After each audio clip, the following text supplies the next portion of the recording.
scaling. This particular session focuses on high growth firms and understanding how that differs to scaling up.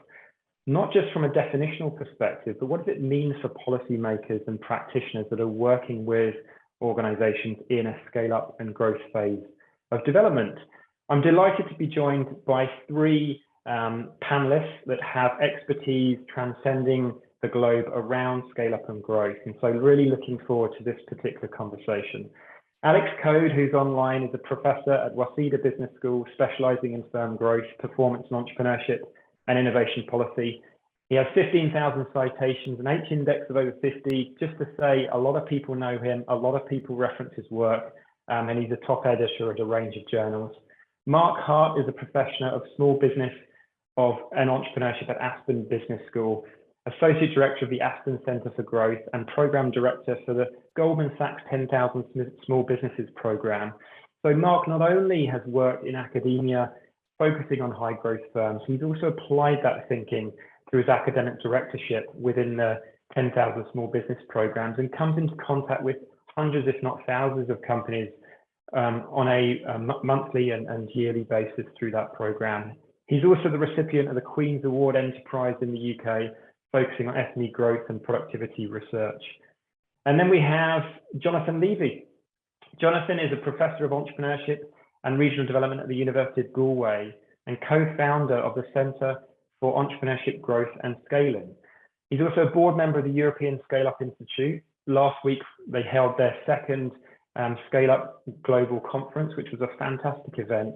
And he's held positions at top global institutions, focused with his extensive experience in coaching entrepreneurs and training entrepreneurial-based coaches. So welcome to the room. The way this is going to work is we're going to have some short, what we call highlights from each speaker, lightning talks, ranging from 3 to 5 minutes, just so they can each position their own perspectives around this topic of what is scaling and how scaling is defined. So what I'm going to do is I'm going to invite Alex to take control of the screen, and I'm going to stop sharing mine, and I'm going to hand over to you, Alex. Okay, so I guess you can see these slides full screen, is that right? That is correct. Thank you, Alex. Great. Okay. Right. Okay. So this is the first slide. So yeah, I'll be setting forward some ideas from a recent book on scale-ups and high-growth firms, theory, definitions, and measurement. What we really wanted to do in this book, co-authored with Anders Bornhall, Sven-Olof Downfeldt, and Alexander McKelvey, is really get into the definitions of scale-ups and high-growth firms. So an important idea we think about scale-ups is this idea of scaling up as a stage of growth. So this is an area of research that Jonathan Levy has helped to develop. So stages of growth, thinking in terms of growth defined in terms of some regular stages. So obviously this is very approximative. It's very hard to find solid evidence of this in the data, but it's a very valuable heuristic, I think, splitting up the growth process into two groups of 2 stages. First, search, then execution. So stage 1 would be discovering customers. Founders turn ideas into business model hypotheses, explore conjectures about customers' needs, and then create a minimal viable product. Stage 2, validating these customers. So testing hypotheses and perhaps pivoting and iterating back to stage 1. Stage 3, this is the scale-up stage. Stage 3 is about creating customers and scaling. The refined product is ready for scaling up. The hypotheses are supported, and the growing demand is met by quickly ramping up sales and marketing spending. And then stage 4, building the company, so expanding further based on what already happened in stage 3. So stage 3 corresponds to scaling up. Firms that are 0 years old are not really scale-ups because they haven't gone through this process of discovering customers, validating customers, experimenting with the market, and so on. So firms already, well, probably are quite young, but not 0 years old. In our analysis of scale-ups, it seems that we are in the situation on the left rather than on the right. Let me explain these 2 graphs. So the horizontal axes of these 2 graphs is a variable that can be used to distinguish between what is a scale-up and what is a non-scale-up, if there is such a thing. And then the frequency or the probability or the number of these firms will be on the vertical axis. And then we have a cutoff line. This is the red line distinguishing between scale-ups and non-scale-ups. So it would be nice if we had the graph over on the right, where we have some kind of clear distinction between two subpopulations. This would make a nice storyline for justifying that scale-ups are different from non-scale-ups. Unfortunately, we're in the case on the left, where any distinction between a scale-up and a non-scale-up is fundamentally arbitrary, because we have to pick a certain dividing line between a scale-up and a non-scale-up, and there's no clear split into subpopulations around this line. So the empirical definition of a scale-up that we propose in the paper, in the book is free for downloading. If anyone wants to download it, the link, I'll put it in the chat later on. So this is my last slide. So our empirical definition is that a scale-up is a dummy variable equal to 1 if a firm satisfies the requirements of a scale-up, equal to 0 if it doesn't. So I think it's important that scale-up should be a binary variable, yes or no, scale-up versus non-scale-up, because this allows all kinds of calculations, like calculating the number of scale-ups in a country, comparing across countries, comparing over time, comparing across regions, industries, and so on. So there are two steps. The first step, we select the set of high growth firms, HGFs, where growth is a measure in terms of employment. So scale-ups, they may have achieved the stage of employment growth. Maybe the stages of sales growth and profits growth are forthcoming, but haven't yet been realized. So stage 1, high growth firm in terms of employment. Stage 2, satisfying at least some of the following conditions. Scale-ups have a non-negative change in marketing.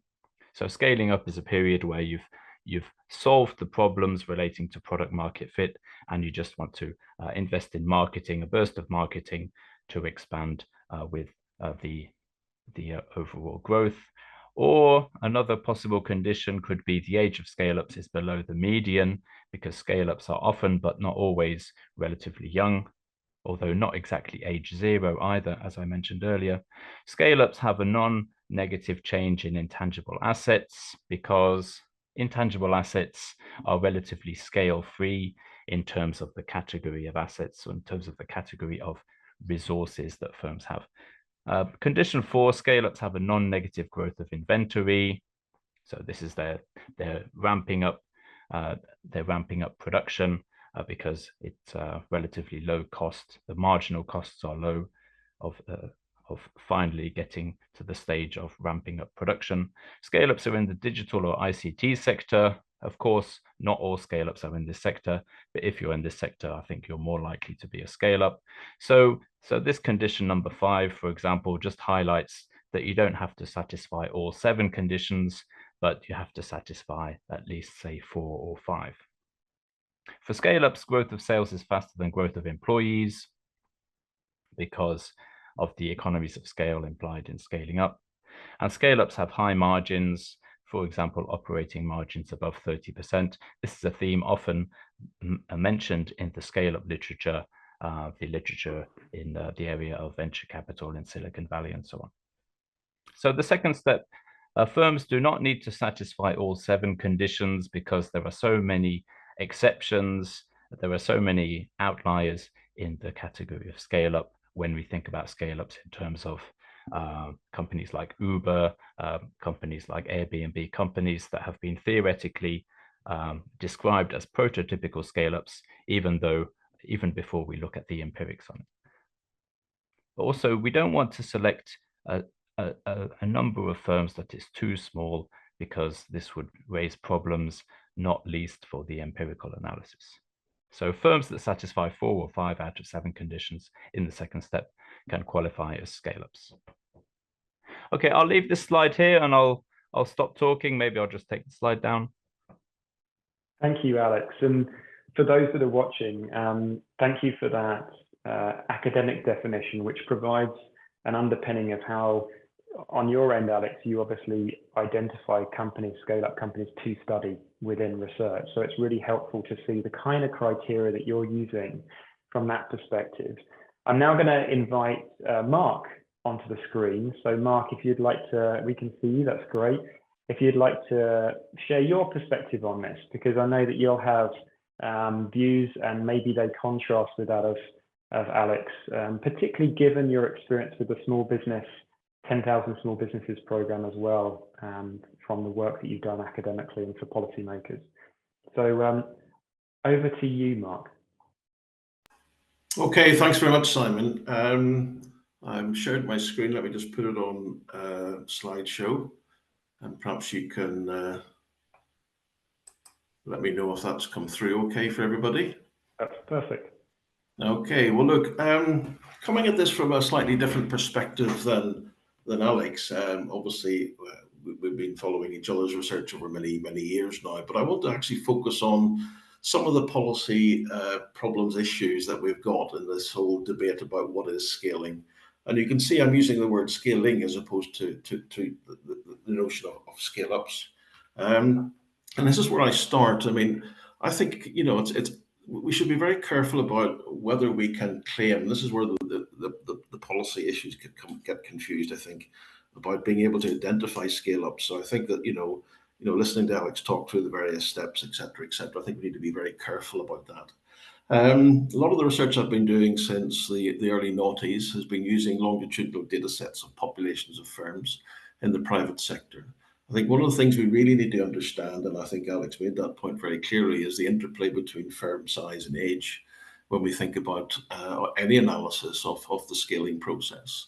And I think that when we talk about scale-ups, from a policy perspective, and I'm talking to a lot of people who are responsible for creating business support offers for firms that are growing fast.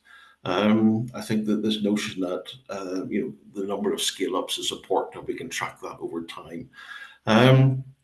Unfortunately, my DNA is all over this, colleagues, because there's a Nesta report that I was working on in the mid-noughties. It was published in 2009, and Nesta, it's a UK-based National Endowment for Science, Technology and the Arts in the UK. They spun this story about the vital 6%. So whatever year we looked at, it was always 6% that we would find that were akin to the OECD definition of a high growth firm in terms of the employment definition. But I think that, you know, the work that I've done, the arbitrary nature of that definition, which again is something which Alex has referred to, I don't think there's such a thing as a scale-up firm. I think what we're looking at is firms that have high growth episodes over their life cycle. And when I look at data going back to 1997, 98, which you can do in the UK, I can see that, you know, if we look at simply an OECD definition, you're actually rendering invisible a lot of the actual growth that takes place in the firm, both before and after. It may or may not be defined as a scale up, and actually it renders invisible a lot of the growth in the wider business population, because if you just focus on the scale ups, then you're actually ignoring a lot of episodes of fast growth that happen one year, the spurts of growth, for example, over a 12-month period. So I think we need to be very, very careful about defining a scale up, and I would argue that it's terribly unhelpful, because, you know, when I talk to policymakers, whether it's in the OECD, European Commission, or indeed in various parts of the UK, it's how do we get more scale ups? We've got X number, we've got, say, 10,000, 12,000 of these. How do we get 24,000 of these? So it becomes problematic in that sense, because you're actually chasing something, a holy grail, which probably can never be found. So I think we need to be careful. So the scaling process is really what's important here. And I also think that, you know, certainly from a UK perspective, with the work we're doing in the Enterprise Research Centre, we're actually being focused to look at the whole productivity agenda. And when I look at this, you know, the high growth firm, the scale up, I find that actually they're totally irrelevant to the discussion about productivity. Very few of them actually have increased their productivity over time. There's just some examples from work I did some time ago. So what I'm really saying here, that single definitions of scaling using one metric, not helpful for policy at all. So what we did and what we've been going to recently is, again, in this longitudinal perspective, is looking at a group of firms who are registering productivity gains. And as you can see, what we've done here, this is a paper which is available. I'll put it in the chat, and it's online on our website. We call them productivity heroes in terms of they're SMEs, and they're at least 3 years of age, and they're growing both in terms of revenues and headcount, but they are actually growing much faster in terms of their revenues, which is why the heroic aspect of all of this. You can see some numbers in that final bullet point there. It's not the vital 6%, it's the vital 8%, depending on how you cut this, or 3%. But I think the point is that we're not fixating on the number of these in any one period of time. We're actually embarking on a program of research which allows us to understand what's the persistence of this over time, looking at this from the point of view of the age of these companies. And just for information, they are all ages. A good third of them are actually over 10 years of age. 10% of them are over 20 years of age. So they're not all young firms. They're not all small firms either. The majority of them are sitting in that sort of 20 to 99 employee band. Yes, there are some micro enterprises here as well. But I think the key point I'm making here is that we need to understand that they have gone through a period of growth. Some have persisted, some have not. And it's putting about this in a longitudinal way. So for me, it's about saying, let's forget about employment from the perspective of what is necessary. And again, I'm speaking from a UK perspective here. So that's what's driving all of these research questions by the funders of my research centre. And just to summarise my point, Simon, before handing back, growth is episodic. It's the scaling process which is important. And looking at longitudinal cohort analysis is the way to go on all of this. And again, we've been putting cohorts of businesses together, not just startups, cohorts of established firms, what's happened to them over periods of time. Productivity is all that matters. If we sort of speaking to the Krugman argument, that, you know, when we look at the basis of what's been happening in this particular group of firms who are contributing positively to productivity over many crises, we need to look at the persistence of that, and not just looking at that over decades. And my final point would be that business support policy, this is where I come back to the policy conundrums. We need a range of scaling offers across the firm life cycle. You know, the nascent entrepreneurs or startups that are growing. The analysis that I've done shows that only 2% of any cohort of startups from 1998 get to $1 million turnover in 3 years if they survive, and half of them do not. That's consistent over many cohorts of startups. Why did I choose $1 million? Simply because whenever I stand in front, as Simon has alluded to, the programs that I run of entrepreneurs, they always insist to me that their ambition is to get to the first $1 million. So I thought I'd look at the data and see what happens. So very few actually achieve this wonderful ambition. I think we need to be accelerating the growth of businesses showing signs of ambition. This is another piece of work I'm embarking on with our friends in Growth Flag in the Greater Manchester Growth Company. I'm looking at their data set based on Red Flag Alert, which is looking at a whole range of algorithms trying to identify firms with growth potential. There's about 14% of these firms in any 1 year. Looking at how they progress over time is really important. And obviously getting scale businesses to scale again. Too many, when I look at the last 25 years in the data, we see a lot of high growth episodes, but very few are followed up with a second, third, fourth year. It is sporadic, which is why I go back to my first point about the episodic nature of this. Some firms are having them in their first year and then their 10th year. Some firms are having them in their 5th year, their 10th year, and therefore none thereafter. So we need to understand the data before we can actually start talking sensibly about what sort of policy offerings we need. Simon, I'm finished. Thank you very much. I'll hand back to your good self. Thank you very much, Mark, for that insightful perspective, and this sense of moving to productivity and not just focusing on the scaling or the high growth nature and the revenue generation. And I think that's a massive debate, particularly in Canada. I know globally, clearly with your involvement in that. So really interesting that you raised that, and want to dig a bit deeper into that when we get into the Q&A. But before we do, Jonathan, I'd like to welcome you to share your perspective. I know you've been conducting some latest research on the definitions of a scaling process and a scaling episode. So invite you to share your screen and give us your perspective and take on this whole space. Yes, Simon, I'd love to, but the host has stopped my my screen, so I'm not going to be able to start the video. It's going to have to be the host.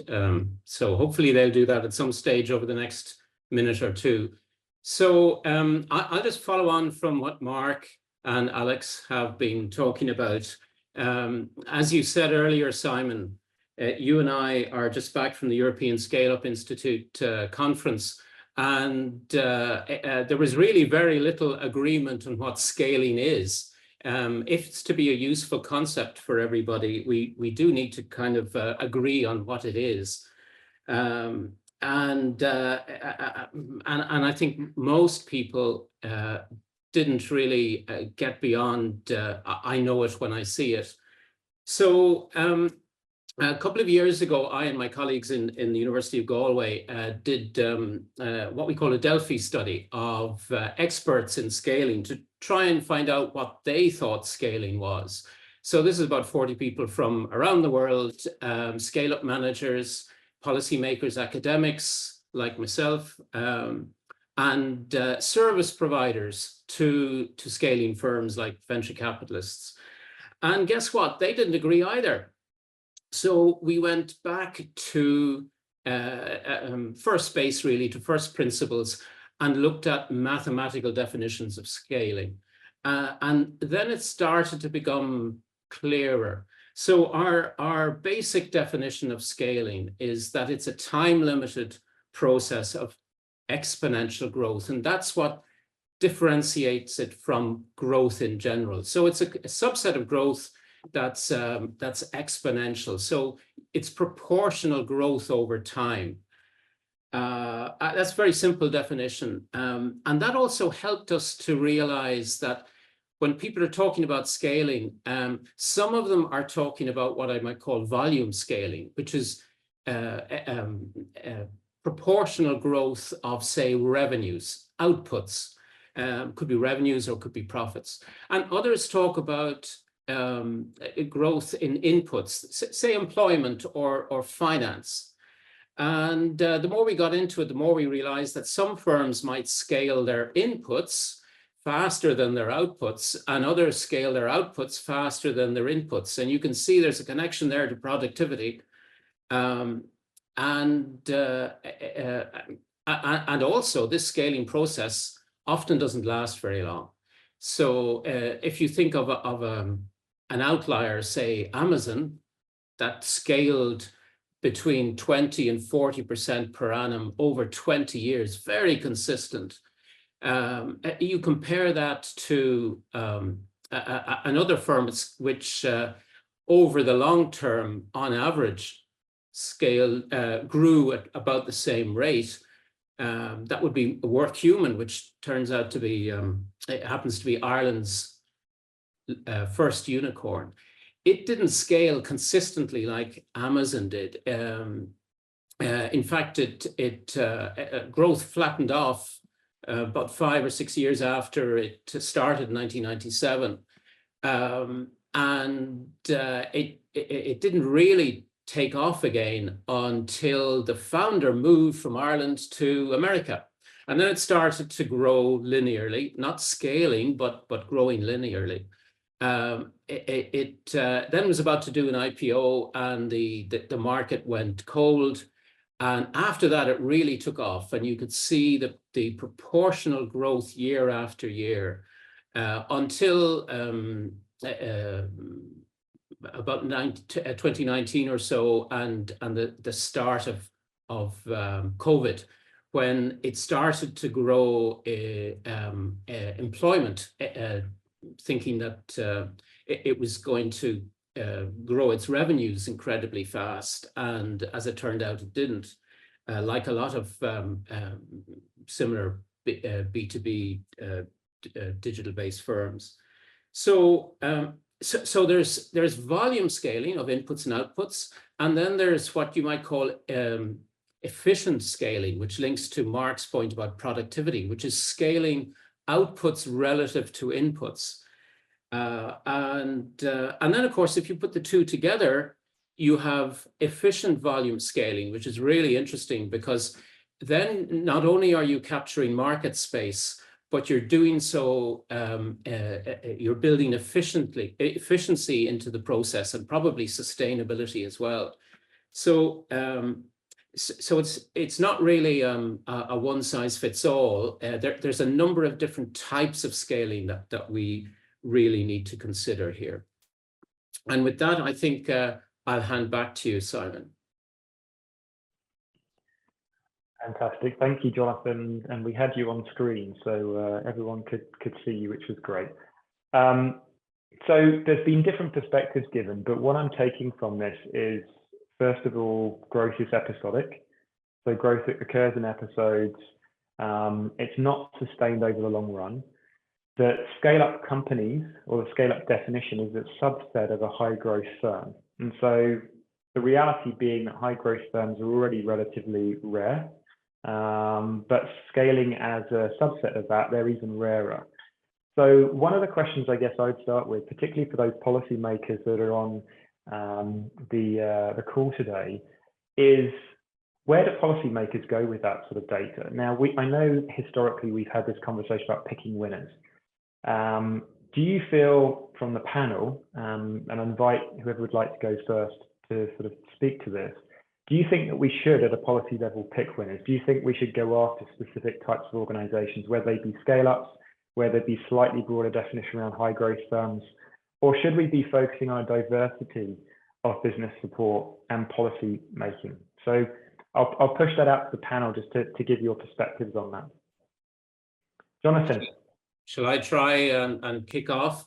So my view is that it makes sense to sort of work with the willing. So if there are CEOs who really do want to grow, but feel that there is something's holding them back and they're not quite sure what, then it's worth working with them. So one of the implications of this idea of scaling as exponential growth is that it's a bit like paddling into a tidal wave. So it's not clear at the beginning, but pretty soon you're going to be faced with this huge mass of information as your employees increase, as your sales increase. Proportionally, it's not linear, steady growth. Suddenly, you have way more employees than you had before. You have way more sales. There's information is exploding, and we're doing a lot of work on serial scalers. So people who have done it before, and they know what's coming. So they're putting in systems and processes and working on the culture, which they say is particularly important, well in advance, because they know what's coming. The problem with people who haven't scaled before is they don't quite realize what they're about to face. And that's why I think that metaphor of the tidal wave is so apt, because at the beginning you're rising gently, but then that slope keeps increasing, and before you know it, you get slapped in the face if you don't realize just how fast that ramp up is going to happen. Thank you, Jonathan. Other panelists, Mark, you've got your hand up. Go for it. I have, Simon. I think, it depends what you mean by picking winners. I mean, my view is that, from a public or private sector, you need to be thinking about what's your offer going to be to help firms move on to their next level. So it is, as Jonathan says, to work with the willing. So it's about making sure you've got an offer which is amenable. And I was setting out the various stages, those startups to do their initial scaling, then to scale again and again and again and again to move on to some sort of unicorn status. But you know, from a policy perspective, what we need to be careful here if we're looking at from public sector, whereby they want to minimize the waste. So it's about picking the winners. Those are more likely to be successful. And I think that's the problem we've got. You're trying to measure the evaluation outcome of saying, is this value for money? And if that's what we mean in a picking winners context, then I think that's really problematic. But I think, you know, I helped design the Help to Grow management program in the UK, which was launched in 21. Sunak, bless him, when he was Chancellor, approached me to say, look, how can we develop a program? And, you know, when I look at who's coming on that program, we're getting up to probably near 9,000 to 10,000 people have come on, companies. The evaluation evidence by Ipsos Mori actually is very strong. Not the proper evaluation evidence that I would like to see, but in terms of what we're getting at the moment. But I think the key point is that that's a population of the willing. Are they the most successful winning companies, those 9,000? No, of course they're not. But collectively, we're actually engaging in, you know, one of the major problems in the UK, which is the quality of leadership management and their ability to implement business practices to take them on to the next level. So in that sense, I would say, well, careful what we mean by picking winners. And I think that it's really important that we think of making sure that there's offers available whereby the willing, as Jonathan described them, can actually identify. Too often, for example, these wonderful programs are anonymous to the people who actually want to reach out to them. So, you know, it depends what you mean by picking winners, which is a totally unhelpful comment from me. Fantastic. Thank you, Mark. Alex, hand up. Hello. Yes. Thank you very much. So I think measuring scale-ups, so having a high growth firm indicator and a scale-ups indicator, which would be a subset of the high growth firms indicator, I think that's more useful for monitoring, because by the time you've measured a scale-up, it's at least 3 years of growth, and then it takes time to actually get the data. So you would have completely missed the optimal point for policy for stimulating scale-ups if you're basing your decisions on what was a scale-up for the previous 3-year period. So I think there's a difference here between measuring scale-ups for policy purposes for monitoring, and how can we intervene to encourage scale-ups, because ideally, if we want to encourage scale-ups, we would get there in time before they've actually scaled up. Right. So I think measuring scale-ups is a different question from how can we stimulate scale-ups. I think for stimulating scale-ups, picking winners is only one of 4 possible tools that we have. So picking winners is giving subsidies to highly successful applicants. Another one could be self-selection. So you set some kind of high risk, high return environment that only would be a sensible option for entrepreneurs that already have they have their own private information about their business plan that they know they're going to try and scale up as fast as they can. They're going to either scale up fast or else go bust, but they're not going to stay at a kind of a lifestyle continuing at a small scale kind of business. So that would be the second one, self-selection.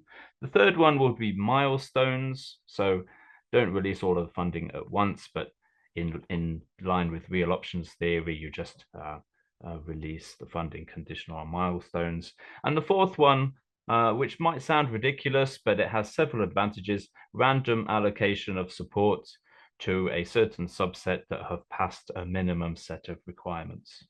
So picking winners is only 1 out of 4, I'd say. Thanks a lot, Alex.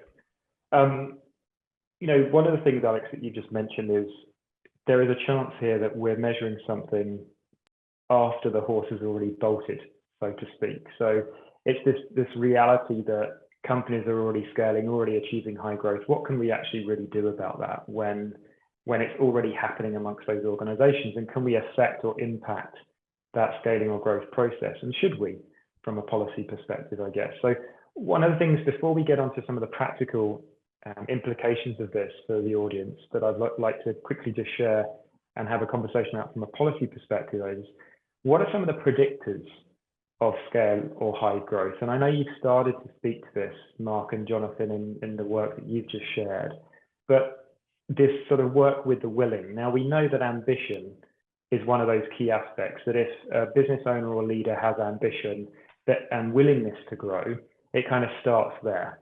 And then there's a whole range of capabilities and capacities that have to be backfilled to enable that, as well as a range of resources. But interested on your perspectives of, if we were to try and be more predictive and work with companies that have the potential for scale or the potential for high growth, what would that look like? Jonathan, you've unmuted. Yeah.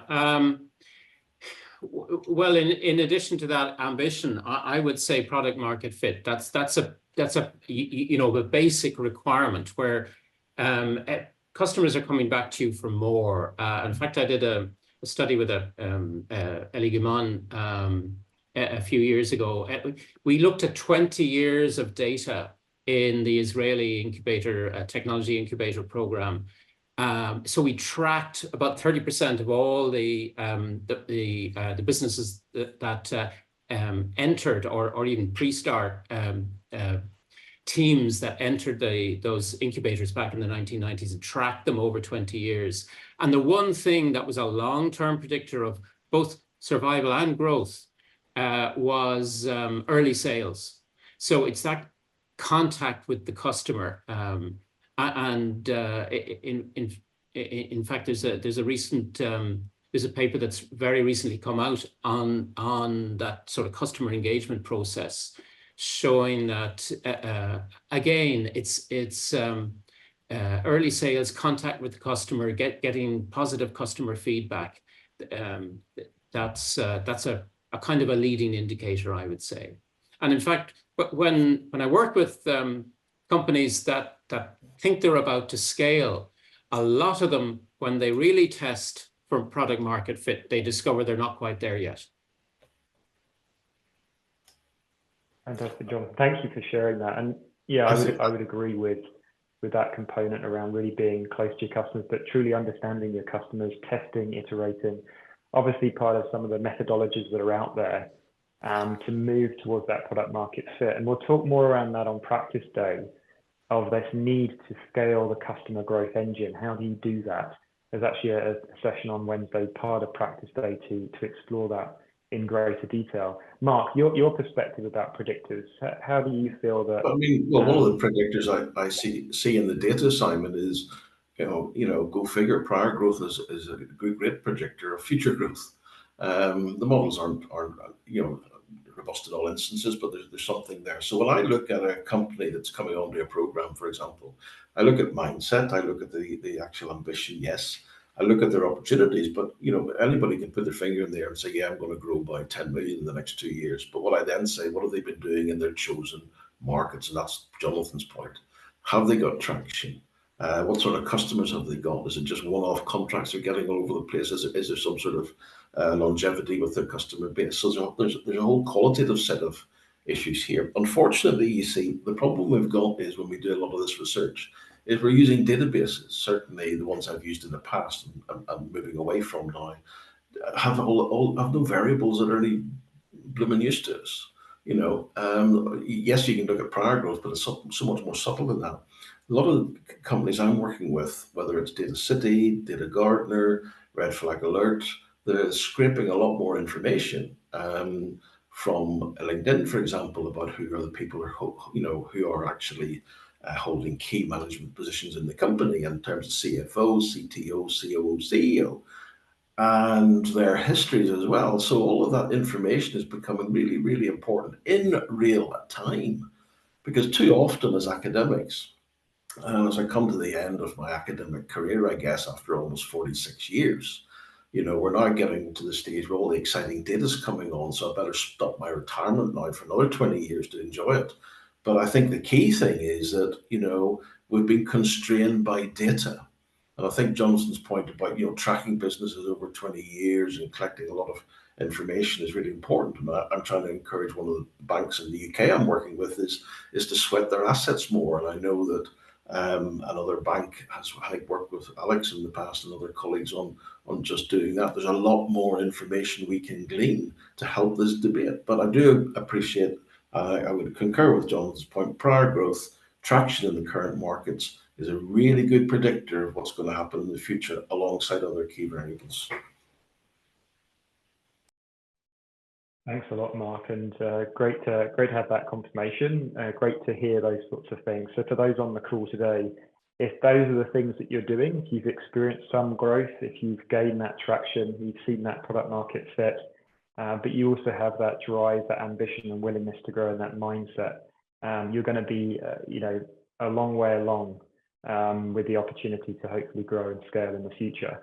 What I'd like to just move on to really is about this notion of practical implications. We've talked here around policy. We've obviously given academic perspectives about measurement, the positives and negatives of different approaches.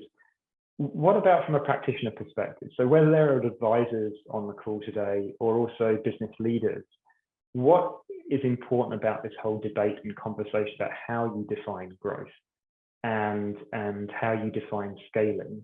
And I would suspect it has something to do with, well, it gives people tip-offs potentially about what is to come. But Jonathan, I know that's something that you've obviously just mentioned previously. So maybe over to you on that.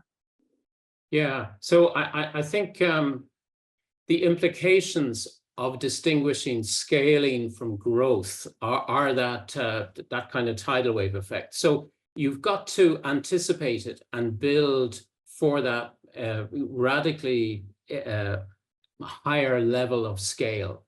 And one of the kind of the phrases that these experts that we interviewed kept mentioning was transformation. So the need to transform the way you're doing things, because you're going to be doing, the activity level is going to be 10x. So imagine your organizational structure at 10x the number of employees you have at the moment. What does that imply for, say, spans of control? And very rapidly, when you do that, you realize that you can't continue doing things the way you did, you're doing now.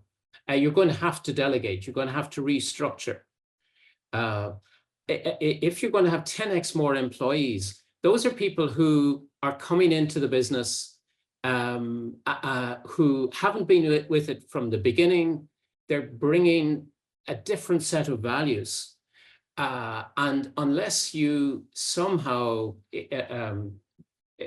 impose your business's values on these newcomers, they're just going to use whatever values they had, or either personal values or the previous company they worked for, and you end up with what appears from an employee perspective as chaos.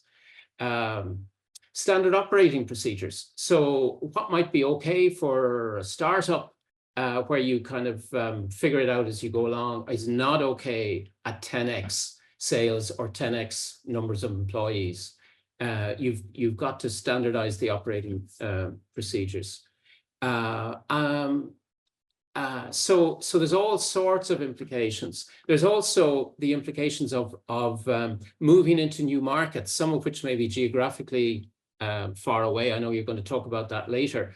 And also competition isn't going to stand still. So you need to, on the one hand, standardize things, but on the other hand, continue to innovate. So it's this kind of managing this paradox. So there's a lot of implications that flow from that idea of if our growth is going to be exponential, what are the implications of that for the way we manage the business? Thanks, Jonathan. Comments from the rest of the panel about practical implications. Who'd like to share their views? Mark, I know that the work that you've done with the 10,000 Small Businesses program, which has worked with 8 to 10,000 small medium enterprises so far in its lifetime. What are the implications, like Jonathan's alluding to, of the difference between a high growth episode compared to a scale up phasing of growth? And are these things that practitioners really need to understand more about to know what they're getting themselves into when they're thinking about these phases? We see, I think that episodes of growth does not mean as part of the scaling process. It can be. So it depends what we're actually trying to say here. Is it you know, an episode of you know, the factor of 10 or 5, as Jonathan has said, in terms of headcount, in terms of number of customers, in terms of global reach or whatever. But, you know, I don't get this difference between, you know, a growth episode. It's just part of a scaling process. So, I mean, I've tracked companies, micro enterprises is one example, over 16 years. They all started off as 1 to 4 employees. They started up, you know, in year 0. After 16 years, you know, off that particular cohort of companies, 90% had disappeared by the wayside. 10% had rested, and on average, they had 8.6 million turnover and 63 employees. The point was, when you look at the growth trajectory, you probably would not say over those 16 years that that's the 3 years where it was the high growth or whatever, or it was just a gentle scaling process over a decade and a half. And I think that, you know, one of my arguments to policy is, you know, and again, policy hates 16-year, you know, outcomes of interventions or of anything. It's the cycle is far too short for that. They want outcomes after 3 years maximum, which is a nonsense. The productivity gains in a lot of the businesses I work with, you know, in terms of, you know, it's maybe 6-7 years before you see the real productivity gains as firms get people in place, and then the revenues follow, and then the productivity and the profitability all follows that. So you know, the point is that I think we need to be a much more Catholic in terms of how we view, you know, this scale up, scaling or whatever. So over a long period of time, a growth episode of 12 months, say, can be part of a longer process of a business moving on to where it wants to eventually end up. Thank you, Mark. The questions come from the audience, and it's basically focused on any evidence you've seen of organizations that have increased dramatically their revenues, say by 10x, but they've also managed to reduce the number of employees. So actually, it's not that they've stabilized the employee and they've dramatically increased revenues, they've actually reduced employment as well. So you have that sort of graph going like this. Have you had experiences of those sorts of growth trajectories for organizations based upon new technologies, new organizational practices, things that they can bring in to help with that process? I see it very quickly. I don't want to hog the microphone, Simon. I can see it in terms of the businesses I work with, and I can also see it in the data. Some of the analysis of these productivity heroes, you know, headcount 1%, 2%, but yet huge 400% increases in revenue over periods of time. So yes, it does exist, absolutely. And obviously headcount falling would not be part of my definition of a productivity hero, but I do see it in the wider data. Alex. Thank you. I think when we're playing these kinds of numbers games, like if output goes up 10 times, but staff has a 10 times reduction, I think we have to think, what are the prototypical scale-ups? What are the best examples of scale-ups that are in the popular press, in the popular imagination? They're probably companies like Amazon, Facebook, Cisco, which had dramatic growth of sales, but also growth of employment at the same time. Uber. So these are companies that everyone would probably agree that these are scale-ups. These are scale-ups. They're growing in terms of sales, maybe not even making profits. In the case of Uber, it got all the way to IPO without ever making a profit. But they're growing in employees as well. So I think sales growth, it can grow faster than employment growth, but I think for a reliable, for a scale-up that's going to survive, I think you need growth of sales as well as growth of employment. Thanks, Alex. Any sort of final comments, Jonathan, from you on those trajectories? Yeah, I'd agree with that. So you might have a company like Revolut, for example, which until recently was growing its employees faster than its revenues. And it's very recent that that's kind of flipped over. On the other hand, you have, say, an Amazon where it grew its sales exponentially, but also grew those sales slightly faster than its employees over time. You know, so it was certainly efficient scaling, but it was nothing like growing its revenues 10 times while cutting its employees 10 times. Having said that, there was a lot of tech firms that overshot during COVID. And I mentioned WorkHuman a few minutes ago. It, like many firms, it cut its headcount because it overshot in its workforce recently. So you can get that as well. It's by no means an exact science. It's really tough. Scaling is very hard. Thank you for those perspectives, Jonathan, and to the panel. And, you know, I know we're coming up to time now. We've got sort of 3 minutes till the top of the hour. What I'd love to just do is just go back around, each of you, and maybe for 30 to 60 seconds, just share from your own perspectives any concluding remarks you have based upon today's conversation. So what would you say about, you know, where we go from here, essentially, given what it is that we've discussed? What's the best next steps for policymakers in particular, but also you as a researcher? Where will you now be focusing on this whole scale up and growth space? Who'd like to go first? Jonathan, I can see you jumping at the bit.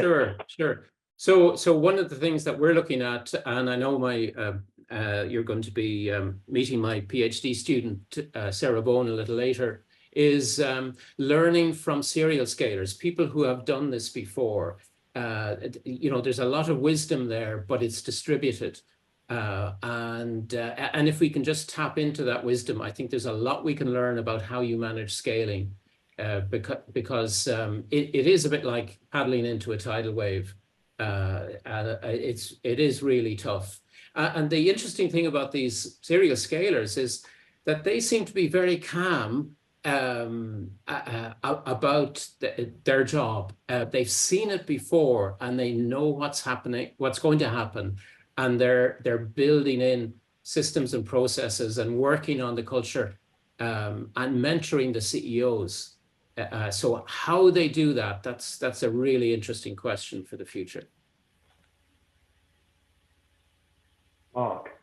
I think very quickly for me, it would be about learning from those who've actually done it, but building networks of entrepreneurs, CEOs, management teams who've actually engaged in the scaling process. And understanding what the key triggers are in that respect. Some research I did with others many years ago was talking to some of the fastest growing firms in Massachusetts compared to London, and what was interesting was the perspectives were there was no one thing of those 40 companies that, you know, there was no silver bullet. You know, typical. The research question was, go and find out what drives the top 20 companies in Massachusetts against the top 20 in London. Nothing was in common. And actually, when you talk to the partners in the business, they were actually at different perspectives. So that underlines Jonathan's point. Not only is it hard to do, it's actually hard to put your finger on what it is that made all the difference. And a lot of it is serendipity. And I think that's Alex's point about the random nature of all of this as well, his type 4 when he was giving his presentation. So yeah, it's hard sums. Alex? Thank you. Yes. So there is a lot of excitement about startups and scale-ups. Also, there's a lot of interest in lean startup. But I think one thing we need to keep in mind is that we don't need more solo entrepreneurs. We need to have more teams with serious ideas that are prepared, that have the resources to try one thing, see if that works, otherwise pivot, you know, try various things, experiment with the market, get a solid product, have the patience to pull through, have a variety of perspectives, and then finally scale up something that's worth scaling up, but not go too fast starting up a business by yourself. Solo entrepreneurs tend to have inferior outcomes to team entrepreneurs.